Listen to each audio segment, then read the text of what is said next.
भाई, तू जे काल वेळेबद्दल मला सांगितलं ना, त्याने माझी झोपच उडाली आहे. पण जर मी खरंच त्या ब्लॅक होलच्या आत गेलो तर तू कधीच परत येऊ शकणार नाहीस. पण तू मरशील कसा हे ऐकल्यावर तुझे पाय एकदम थरथर कापतील. का?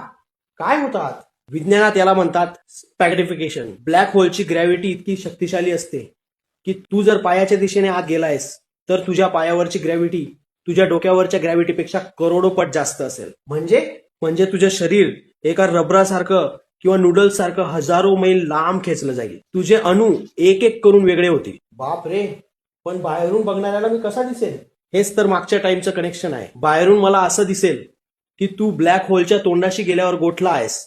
तू तिथेच थांबलायस असं मला वाटेल. थांबलायस म्हणजे? मी तर आत गेलोय ना. हो, तू आत गेलेला असशील, पण माझ्यासाठी तुझा वेळ थांबलेला असेल.